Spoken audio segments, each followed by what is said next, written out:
So I'm stepping up my video game just a little bit here. Got an actual tripod for going forward. Hopefully that'll make the angles a little better, a little easier to see things. And I'm going to try to start shooting in a broader format so that, you know, we get a little fuller screen. So this video is just about adding the pointers to your knobs. So I had the video before where I showed knob removal.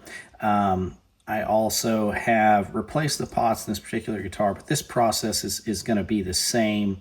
I will say that the pointers are not, I mean, I don't know if they, I assume they have a metric pointer that you could fit on the factory pots if you're leaving those in. These are the pointers that come for, you know, imperial, you know, US sizes. And I just got these, I think, on Temu in bulk. So the process, though, you remove the knobs. I also have the back plate off here so that I can more easily get in and actually apply pressure from the back side as I'm working. Because these can spin, and particularly here where these are the ones I'm going to be using, I don't want them spinning and becoming attached, the wires on the backside becoming loose. So a little bit of pressure on the backside will keep that from happening. I'm using just an adjustable wrench. I'm being very careful not to touch the actual guitar and kind of lifting it up. Socket is going to be much better for this purpose in terms of, you know, ensuring you don't bang anything up. But you can use other tools and just be, you know, a little more careful as you go. Now you don't need to go crazy. These are not held in super tight. They're just kind of fitted a little past snug. So first thing's going to be to remove that. Now the pointer is going to actually take the place of your washer that's down here. So that's the washer.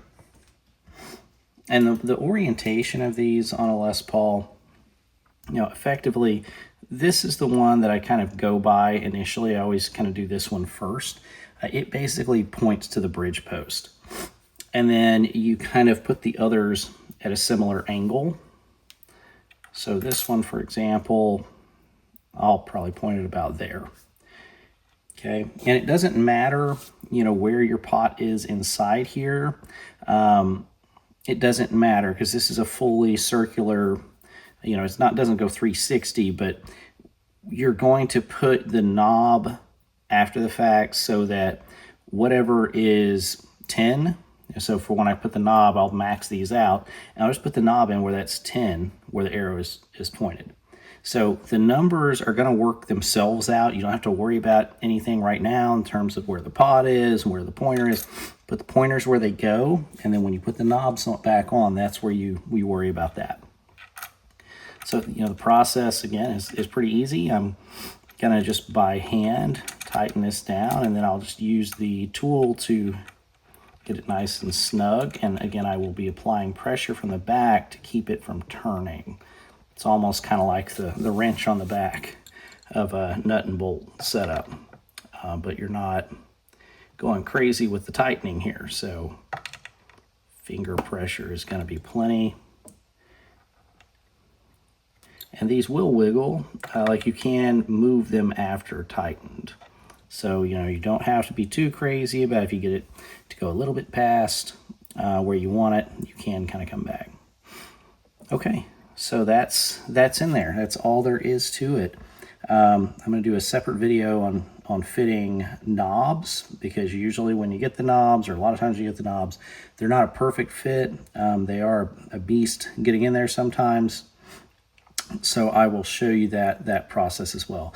One thing I will point out about this particular guitar is this knob is in the wrong spot. Now you can fix that, and I may do a later video on it. I decided not to bother with this particular one. It's not so much that it's really troublesome or that I'm necessarily going to feel it, but I think from this angle you can probably see it pretty well. These aren't bad in terms of placement. I really care about if they're vertically aligned, the guitar is sitting upright. Particularly this one, a lot of times they'll be like really far in or out, and that just bothers me. This one's not bothering me as much because it's on the curvature right here but it is too far this way. It should be a little further out. So the vertical alignment is a little off. So it bothers me a little, but not enough to really do anything about it. The problem when you fill these, so here's a knob, for example, you know, it's an inch, right? So I could move this up to a 1/2 inch and still hide the old hole. What you do is you fill it with epoxy and drill a new hole. But you can still see where you've made that repair if you get to the right angle on the guitar. So it's, you know, you can do it. You can make it look right hanging on the wall. But depending on, you know, how far off it is from the edge of your knob and the angles you're going to be holding the guitar, or if your knobs sit high or, you know, low, you may still see it. So this one just doesn't have enough to bother me. Like I say, may do that in a future video.